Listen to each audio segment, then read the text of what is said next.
이번 영상 준비하면서 이런 댓글을 봤어요. 어떤 분 댓글이 난 자존감이 낮아서가 아니라 오히려 너무 높아서 내가 못생긴 걸 인정하는데 내 얼굴 형태부터가 망한 케이스여서 스타일링에 관심 없다라고 하시는 댓글에다가 이제 한 분이 답글을 다셨더라고요. 가만히 있으면 0점이고 100점은 물론이고 80점에도 절대 도달할 수 없지만 노력하면 50점은 가능하니까 무조건 노력해서 50점이라도 만들어야죠 라고 다루셨더라고요. 전 이 세상에 못생긴 사람은 없다고 생각해요. 자기만의 색깔, 나만의 취향과 스타일을 자신있게 보여주는 모든 사람이 멋있는 사람이라고 생각해요. 그러니까 오늘 이 영상은 난 얼굴이 안 돼, 몸이 안 돼, 그런 안 된다는 생각은 접고 뭘 하면 되는지를 보시고 바로 하시면 됩니다. 여러분 99%는 패션의 완성은 아마 얼굴이라고 생각하실 거예요. 정말 그럴까요? 한번 보시죠. 현빈, 이정재, 조인성, 한국 탑 영화배우 표현월의 모범 답안이잖아요. 이들마저도 그냥 아무거나 입으면 이렇게 되는 거예요. 자, 그럼 이번에는 반대로 잘생긴 얼굴은 아닌데 분명히 아니에요. 근데 이렇게 보니까 제 눈엔 이쪽이 훨씬 나아 보이고 룩의 소화력이 좋아 보이는데 여러분은 어때요? 분명히 이정재, 현빈처럼 잘생긴 건 아닌데 그래도 이 정도면 느낌 있어 보이잖아요? 이건 더 나아 보이는데요? 왜 이런 걸까요? 이런 이유는 머리에서 발끝까지 조화롭게 자기만의 색깔로 스타일링을 했기 때문이에요. 개성 있어 보이는 사람은 자기만의 색깔을 보여주는 얼굴과 룩을 항상 연출할 줄을 압니다. 일반적으로 얘기하는 잘생김이 아니라 자기 색깔이 분명한 그런 얼굴은 자기가 얼마든지 노력하면 얻을 수 있다고 생각합니다. 근데 어떻게 노력하냐고요? 말보다 사진으로 보여드릴게요. 수염이 있고 없고 차이는 극명해요. 일반 수염도 기르면은 자기 색깔이 뚜렷해질 겁니다. 여친이 수염 길렀다고 싫대요? 만나지 말재요? 그럼 끝내는 게 그게 아니라 그건 농담이고 그녀를 잘 설득해서 그녀 눈에 익숙해지게 해보세요. 자기가 만족스러워서 스타일링하면 뭘 하든지 멋지세요.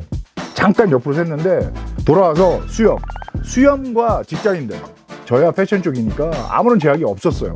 근데 일부 회사 또 면접 볼 때 수염 기르면 안 된다고 들었습니다. 지금이 사실 어느 때인데 참 한심하지 않아요? 그러니까 다양성이 부족하고 각자의 색깔을 못 내는 거예요.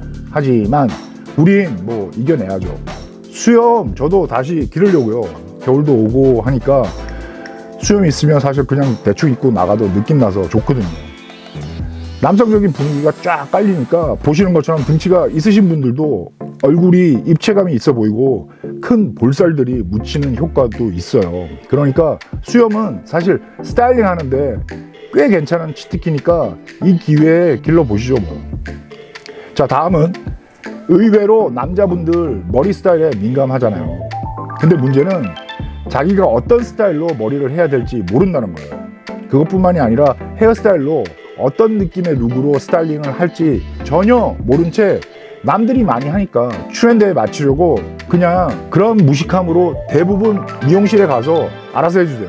아니면 뭐 요즘 유행하는 걸로 해주세요 하고 그냥 깎고 나온다고요. 헤어스타일도 옷과 마찬가지로 유행하는 특정 스타일이 있잖아요. 예를 들면 요즘은 머리를 기르죠. 또 그리고 대부분 사람들이 하는 깔끔 스타일로 가르마 펌 보시면 분명 네 분 다른 사람인데 이 사람이 그 사람 같죠. 이게 자기만의 색깔이 없어서 그렇게 보이는 거예요.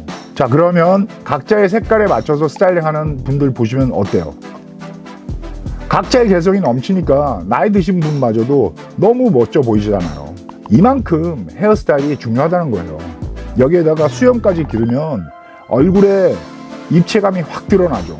머리도 수염처럼 완전 치트키예요. 그냥 막 입어도 얼굴 자체에서 나오는 색깔이 명확하기 때문에 느낌 있는 분위기가 나온다는 거죠. 헤어스타일로 어떤 스타일 하실지 고민되시면 딱 두 가지 추천드릴게요.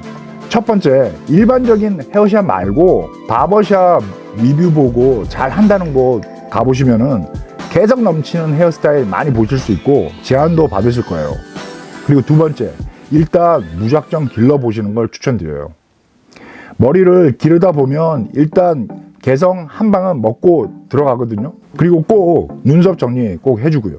기르는 과정에서 어쩔 수 없이 지저분한 시기를 수시로 겪기 때문에 모자로 커버를 하게 될 겁니다.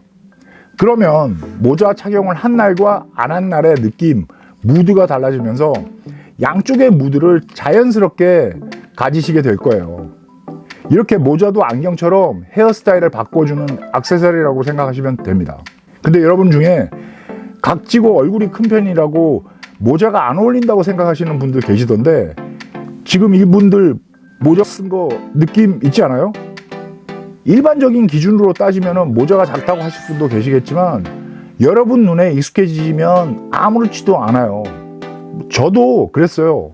그냥 계속 쓰고 다니시면 익숙해지면 괜찮아요. 제일 중요한 건 좀 전에 말했듯이 모자 착용을 한 날과 안 한 날 스타일링에 무드가 생기면서 머리 스타일도 깔끔과 개성 있는 컷에 어울리는 룩이 다르다는 걸 알게 되실 거예요. 성수동 남친 룩 얼굴인데 스트릿 룩 입으면 안 어울리듯이 본인 분위기와 맞는 스타일을 찾아야죠. 아무리 잘생겨도 옷에 맞지 않는 분위기의 얼굴 연출이면 안 된다는 거예요. 보시는 것처럼 자기만의 색깔로 연출되어진 룩들이 훨씬 멋있다는 겁니다. 마지막, 안경. 이 사진 오른쪽 분은 머리 스타일과 스웨터 컬러 보면 영화 쪽이나 방송 쪽 일을 하실 것 같아 보이는데 살짝 아쉬움이 남죠. 그래서 난 여기서 안경을 추천해 볼게요. 1번, 2번, 3번. 3번이 제일 낫네요. 안경 성형이라고도 하죠. 이분은 라운드 프레임이 잘 어울리니까 다른 재질로 한번 얹혀 볼게요. 이렇게 안경테의 모양과 색깔 형태에 따라 분위기가 확 달라진다는 거예요. 그래서 안경을 어떻게 끼느냐에 따라서 스타일의 색깔이 달라지니까 눈이 나쁘지 않으신 분도 당연히 몇 개 가지고 있으면 좋죠. 안경은 정말 좋은 패션 치트키인 거죠. 하나쯤은 꼭 마련하시는 거 추천합니다. 자기만의 스타일과 무드는 많은 경험과 실패를 거치면서 찾을 수 있어요. 그래서 전 중년 스트리트 캐주얼 룩이 그렇게 멋있어 보이더라고요. 젊은 친구들 룩과는 느낌이 다르고요. 중년의 희끗희끗한 머리와 수염 정말 멋있다고 생각해요. 우리가 아는 옷잘남들은 단순하게 트렌드에 휘둘리지 않고 그 트렌드를 활용해서 자기만의 색깔로 입거든요. 우리가 옷을 입어야지 옷이 우리를 입으면 안 되잖아요. 마지막으로 여러분 얼굴에서 활용 가능한 선택지가 있다면 그 부분을 강조해서 여러분의 색깔, 개성을 만들어내면서 전체적인 조화로움을 고려해서 스타일링 한다고 생각하시면 끝이에요. 얼굴이 패션을 절대 완성시켜주지 않습니다. Peace out.